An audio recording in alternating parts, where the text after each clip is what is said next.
everyone, so today I just wanted to talk about some e.l.f. products. Now e.l.f. has been around for a few years now, and when it first came out it was just the big thing. It's really inexpensive makeup, it's sold at Target, it's sold online, and they have a really interesting range of different products that are actually really good. So I have some products that I really absolutely love and then are kind of everyday staples, and then I have things that weren't so great and not really, you know, worth your time to pick up, even though they are really inexpensive.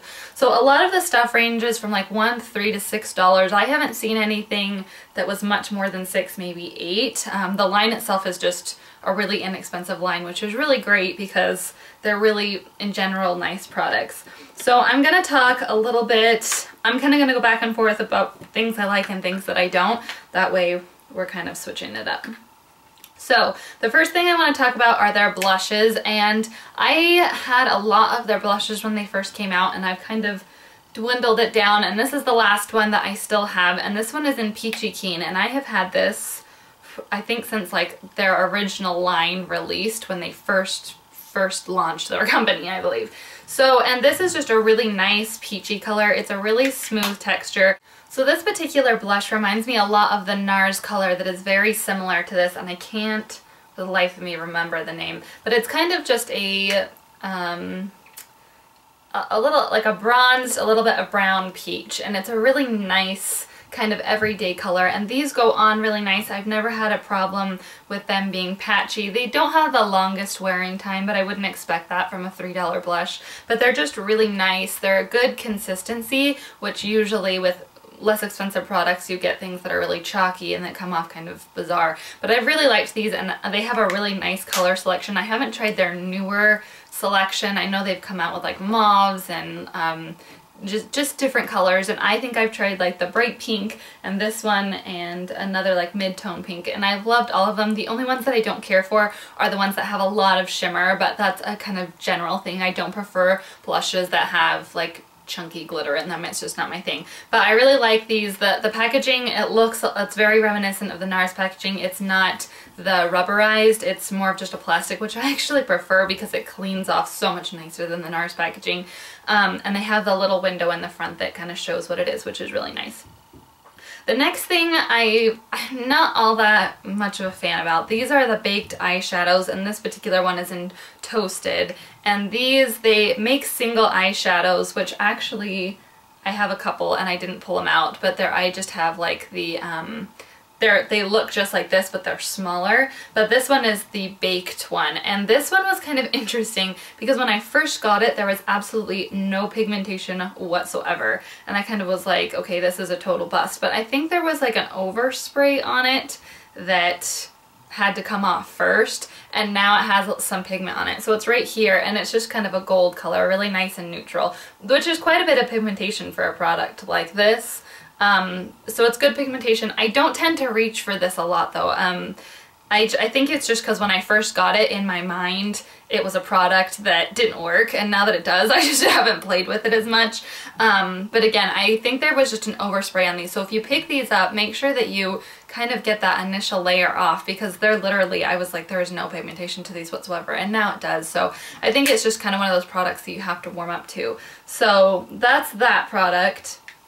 The little tiny ones, I didn't have too much of a problem. I feel like the really deep darker shades are not very blendable, and they tend to be kind of like, I want to say sketchy, but they just don't blend. They tend to be patchy, and so I don't prefer those, but the lighter shades tend to be fine. But I have so many like neutral light shades that I love that it's not something that I reach for a lot.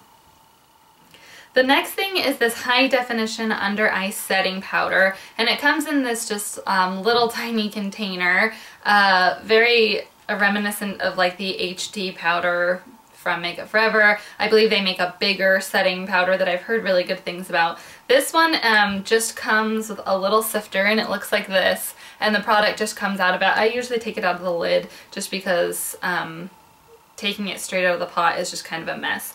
Now, as far as setting, I feel like it's a pretty good setting powder for under the eyes. It doesn't it doesn't settle. It helps your makeup not settle, and it's really clean if that makes sense. Like it doesn't cling, I guess is what I'm trying to say. But you have to go really sparingly because it can get really chalky under your eyes if you're not really careful. And the other thing about this is it has sparkles in it, which I find strange for under the eyes. But really, the thing about it is if you put a little bit on and you kind of blend it in and then take a different clean brush and kind of not wipe it off, but just kind of dust it off, the sparkles come off. But I just find that kind of annoying in an under eye product, because if you don't get every single sparkle off, I feel like you just have like little sparkles, which if that doesn't bother you, you'd probably really like this. But I don't know, it was just kind of a, it's kind of a weird thing to see like sparkles come out of it. But again, when you blend it, I don't notice it. And my friend has it too, and she didn't even notice that it had sparkles in it until like I swatched it and I was like, this is so sparkly. And she's like, oh, I wear it all the time and I've never noticed that. But I don't know if it's just because I'm very aware of makeup. I don't know. It's just kind of a weird, bizarre thing to me. The next thing is a staple product that I use probably almost every day. And this is the e.l.f. powder brush, and it's just a flat top brush, and it's a really nice soft brush, and it's great for picking up powder and dabbing powder into your face to keep you matte over the day. And I just really love this. I haven't used it with a lot of liquid products because I just don't prefer a brush like this for my liquid products, but I love it for powder, and it's soft and it's lasted quite a long time. Like I haven't had it shed. I've heard other people having that issue, but I've never had any of the hairs shed or anything, so I really absolutely love this brush. The next thing I have is, again, kind of a love-hate thing, and this is their eyebrow kit, and this is what it looks like. This is actually way too dark for me. This is the medium shade, but for some reason, my stores don't carry either the light or the ash blonde, and so I just kind of wanted to try it with medium. So yeah, it's kind of bizarre. But this side is just a wax side, and then this side is a powder. It's kind of funny because the wax is much lighter than the powder is. The powder goes on much darker than the wax. I actually really like wax. I like wax on my eyebrows anyway. I just feel like it keeps them intact a lot longer. It's not a heavy wax that like makes like hardens and like gets sticky and gets everywhere. It's actually a really nice product. However, I think this product was making me break out, which is really kind of interesting because I was getting sores and breakouts like under my eyebrows, like in between my eyebrows, if that makes sense, but nowhere else. And so I was like, okay, it must be something. And then when I stopped using this, it went away. So I tend to use this on spurts. Like I'll use it like 1-2 days at a time and then put it away for a week or so, and then use it, you know, 1-2 days at a time and put it away, because it's actually a nice product. I just feel like it's breaking me out, which is kind of weird. So I'd love to try some of the lighter shades if I could get my hands on those. I do like this. I just think it's kind of interesting that it would break me out like that. Okay, I have 2 more products. One I really like and the other I don't. So we're going to start with the one that I don't. And this is the e.l.f. Eye Primer and Liner Sealer. And the primer side just looks like this. It's just a kind of nude, it's primer that's supposed to conceal out, you know, your eye. First off, it's not the greatest consistency, and it's really kind of a bright color. It's like almost orangey looking, which is kind of strange.